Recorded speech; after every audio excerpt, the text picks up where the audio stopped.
financement, suivi et reporting chez Impulso et je travaille ici depuis le début de l'année 2024.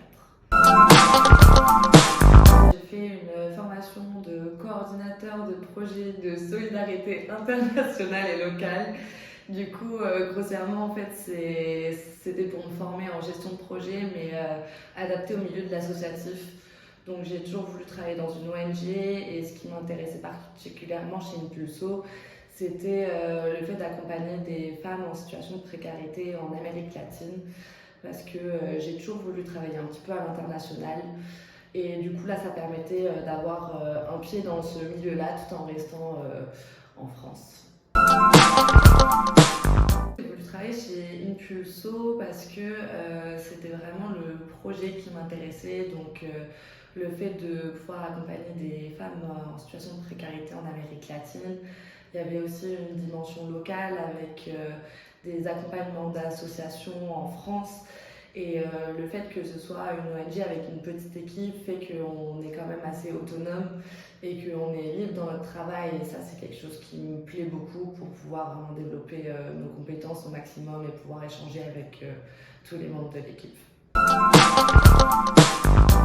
Alors, en tant que responsable de financement, moi, mon rôle, c'est de structurer et de pérenniser l'association d'un point de vue économique. Donc, en fait, l'idée, c'est que dans les ONG, en fait, on a plusieurs sources de financement. Et l'une d'entre elles, c'est du coup d'aller faire des demandes auprès des acteurs publics. Donc, tout ce qui touche aux collectivités, à l'État, à l'Europe. Et du coup, pour ça, on a toute une analyse des stratégies de développement de ces acteurs-là pour savoir en fait comment on va pouvoir s'intégrer dans leur programme de développement pour ensuite aller leur demander de l'argent sur certains points. Donc ça peut être le développement du volontariat international ou l'accompagnement de femmes en situation de précarité, des projets sur le développement durable, donc c'est assez large.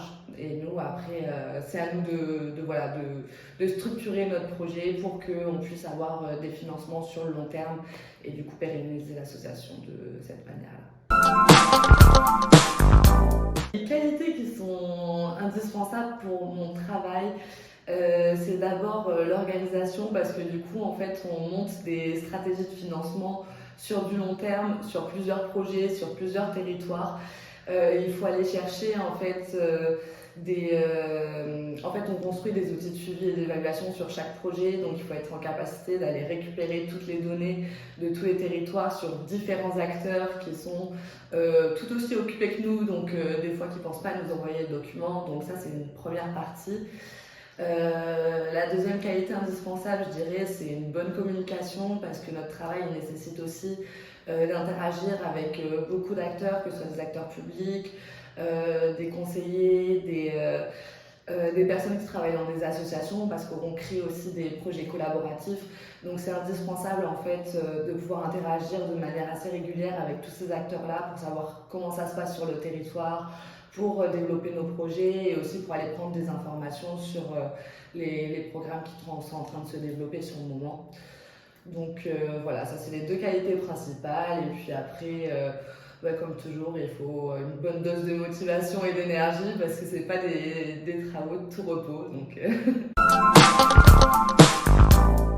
pour les compétences qui sont nécessaires à un responsable de financement, ça va être notamment tous les outils de gestion de projet.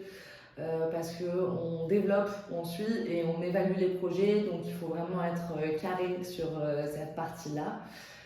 Il y a toute une partie sur la rédaction parce qu'on a aussi beaucoup de dossiers de financement à rédiger. C'est des choses qui sont assez longues, assez fastidieuses, où il faut aller chercher des données statistiques, les intégrer dans la création de notre projet pour justifier en fait l'intérêt de ce projet-là. Donc il y a aussi toute une partie analytique et rédactionnelle qui est très importante. Les défis en tant que responsable de financement, ça va plutôt être de réussir à faire du lien entre les acteurs qui sont sur le terrain et nous qui sommes au siège, parce que du coup il y a tout un travail aussi de suivi et d'évaluation des projets.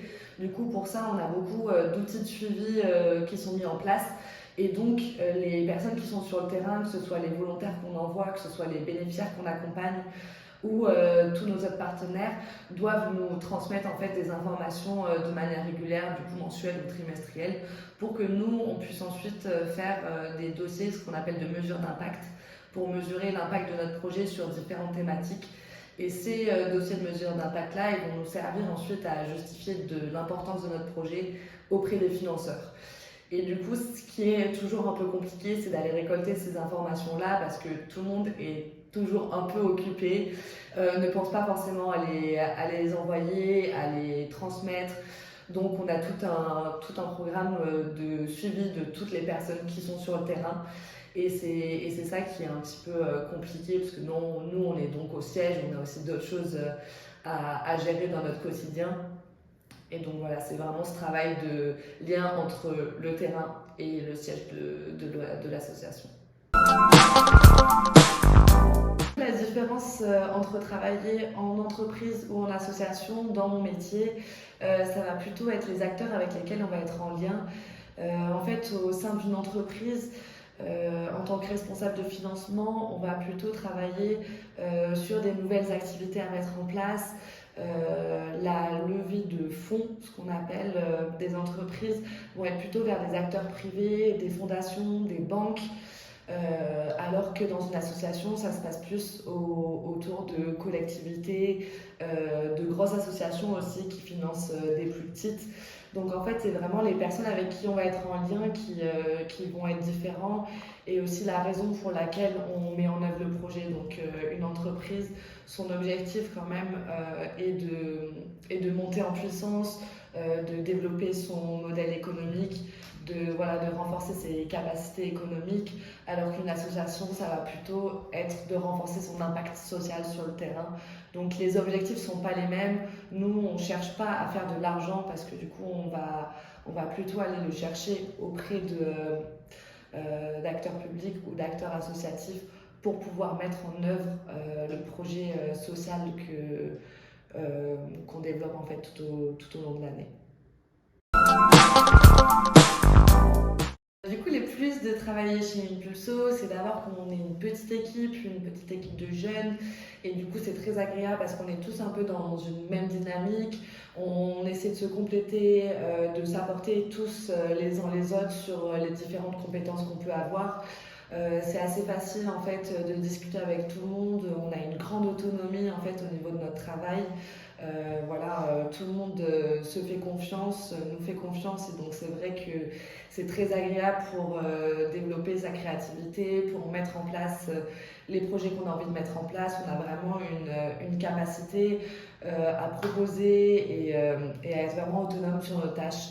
Donc ça, c'est vraiment le gros plus de travailler chez Impulso. Le jour de mon intégration, donc avant en fait que je commence à travailler, j'étais venue sur l'île pour quelques jours parce que j'habitais à Toulouse à l'époque.